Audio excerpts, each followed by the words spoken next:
हाय दोस्तों, आप लोगों का स्वागत है हमारे यूट्यूब चैनल प्रेस के वीडियो पॉइंट पे। इस वीडियो में हम पादप कोशिका की बात करेंगे। तो पहले हम जान लेते हैं कि कोशिका क्या होती है। हमारे जीवन की मूलभूत इकाई कोशिका होती है। जिस तरीके से आप जानते हैं कि घर मकान किस चीज़ों के बनते हैं। ईंटों का सर्वप्रथम ईंटों का बनता है। अतः हम कह सकते हैं कि मकान की मूलभूत इकाई ईंट होता है। इस प्रकार हमारा शरीर भी विभिन्न कोशिकाओं से मिलकर बना होता है। इसलिए हम कह सकते हैं कि जीवन की मूलभूत इकाई कोशिका होती है। इसी प्रकार हम कोशिका दो प्रकार की होती है। पहला यूकैरियोटिक कोशिका, दूसरा प्रोकैरियोटिक कोशिका। प्रोकैरियोटिक कोशिका जो होता है वो प्रिमिटिव होता है, अल्प विकसित होता है। यह जीवाणु कोशिकाएं होती हैं जो पूर्ण रूप से विकसित नहीं होती। दूसरा यूकैरियोटिक कोशिका, यह पूर्ण रूप से विकसित होती हैं। यह जंतु कोशिका या मानव कोशिका होती है। अब हम बात करते हैं पादप कोशिका के बारे। पादप कोशिका जो है यह पेड़ पौधे वनस्पतियों आदि में पाया जाता है। वनस्पतियों को देखते हैं हम, लकड़ियाँ देखिए, जैसे ये लकड़ी है, लकड़ी को देखिए जिस प्रकार इसको दाबने से ये दबता नहीं है, इस प्रकार इसकी बाहरी लेयर होती है कोशिका भित्ति। कोशिका भित्ति के द्वारा ही ये दबता नहीं है। ये जो इसकी बाहरी लेयर है देखिए, कोशिका भित्ति, यह इसको बाहरी टकराव से बचाता है। अब इसके बाद हम बात करते हैं इसकी दूसरी परत जो होती है कोशिका झिल्ली होती है। कोशिका झिल्ली जो होती है वो जीव द्रव्य को एक निश्चित आकार प्रदान करने का कार्य करता है, जिसके अंदर सभी कोशिकांग पाए जाते हैं। अब इसके बाद बात करते हैं हम राइबोसोम की। राइबोसोम जो होता है वो पादप कोशिका के जीव द्रव्य में पाया जाता है। यह प्रोटीन्स का निर्माण करता है, जिससे पादप कोशिका अपने सभी कार्य की पूर्ति करता है। उसके बाद हम बात करते हैं जीव द्रव्य की। जीव द्रव्य जो होता है इसके अंदर सभी कोशिकांग पाए जाते हैं।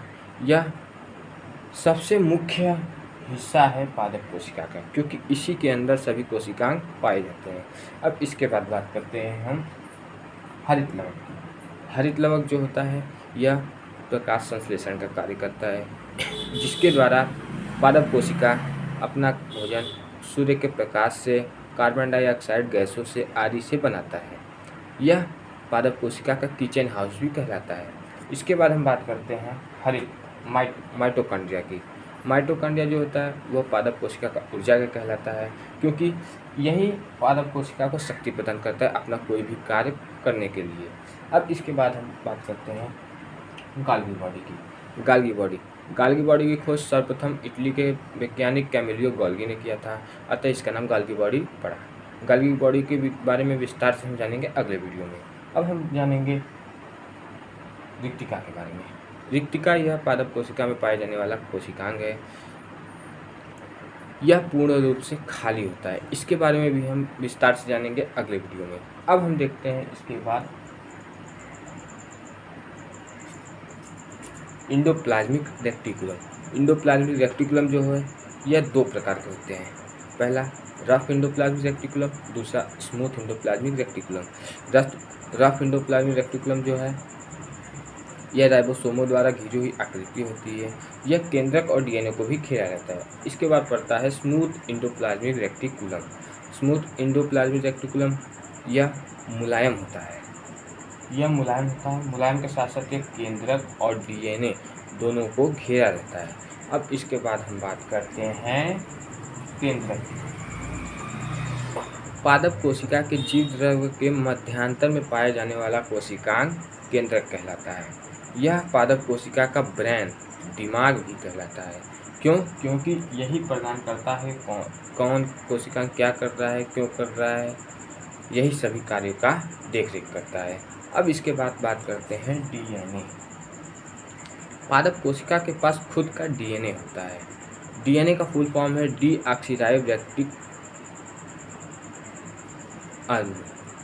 डीऑक्सीराइब न्यूक्लिक अम्ल। अब यह पादप कोशिका को सभी चीज़ों का कार्य करने की क्षमता प्रदान करता है, इसलिए यह अर्ध स्वचालित कहलाता है। पादप कोशिका की ये पूरी संरचना जो है या पेड़ों के कोशिकाओं के अंदर पाई जाती हैं या सूक्ष्मदर्शी द्वारा दिखती हैं। हमारा वीडियो देखने के लिए धन्यवाद। हमारे चैनल को सब्सक्राइब करें, लाइक करें, शेयर करें।